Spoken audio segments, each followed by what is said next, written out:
The Millers have worked hard to empower their children with the capacities to make choices based on positive values and to believe that they can accomplish all that they set out to do. I have memories of sitting around the dinner table and my father kind of going around to all of the children and asking our views on different subjects of the world. You know, I'll never forget when Layli went to the Soviet Union for 6 weeks, and it was a program called Partners for Peace. And I remember when I went and picked her up at the airport, and I remember the moment we walked back into our house, she just kind of looked around and said, "Dad, you don't know how lucky we are." And I said, "Yes." You know, it was worth it. And I think that's perspective, and I think that's just something we as parents have a responsibility to do, is to give our children perspective. Otherwise, they live in an unreal world.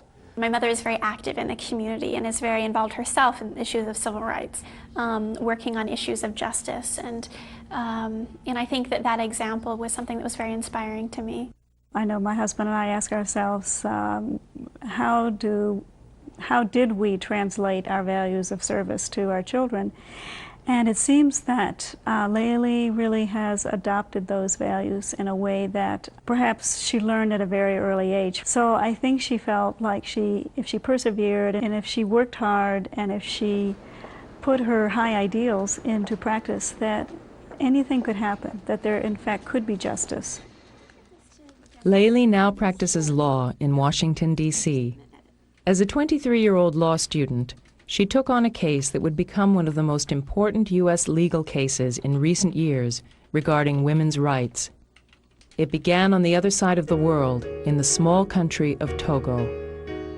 Here, many young women, like Fauziya Kassindja, traditionally are forced to undergo ritual circumcision as a rite of passage into womanhood.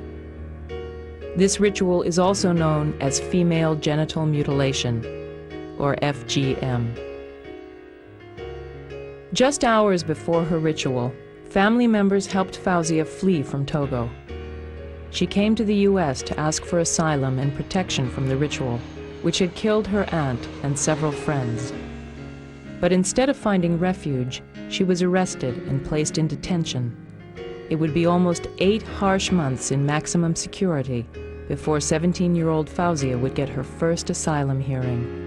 My commitment to Fauziya, to the issue of female gemulation, to women's rights in general, really stems from my belief as a Baha'i in the importance of the equality of women and men. Yeah, you feel that if there is an injustice happening in Cambodia, it's happening to your family. And I think that this is one of the reasons why we felt so committed to support Layli in her work with the female genital mutilation. The Board of Immigration Appeals, the highest immigration appellate tribunal, agreed to hear Fauziya's case. Eventually, they rendered a decision which was favorable to Fauziya. It granted her asylum because of female gemulation, and it established a national legal precedent with regard to women being able to receive asylum on account of female genital mutilation. Upon her release from prison, Fauziya lived for a short time with Layli's family. The mother-in-law said, "This is your room." I said, "My room? Oh my God, I have a whole room to myself." And she said, "This is your bathroom." I went there just like, ooh, like heaven. I said, "Oh my God." So I started jumping on the bed. I said, "Oh my God." And I told Layli, "Please, if this is a dream, don't you wake me up." I told her that. She said, "Oh, it's not a dream, don't worry." Layli used her proceeds from a book on the case to found the Tahirih Justice Center, which helps women who face human rights abuses. None of us know what our children are going to end up doing, you know, what career path they're going to end up doing. They'll probably have several careers these days. But what's important is we develop their capacities, their capacity to think, their capacity to take action, their capacity to make value-based choices and decisions. If we develop those capacities, whether girl or boy, man or woman, they will accomplish. They will accomplish to the best of their capacity, and that's all we can pray for. Layli gave a talk here some months ago for International Women's Day, and a number of people from her school came, and one of them said to me that she wanted to come see how our daughter had turned out.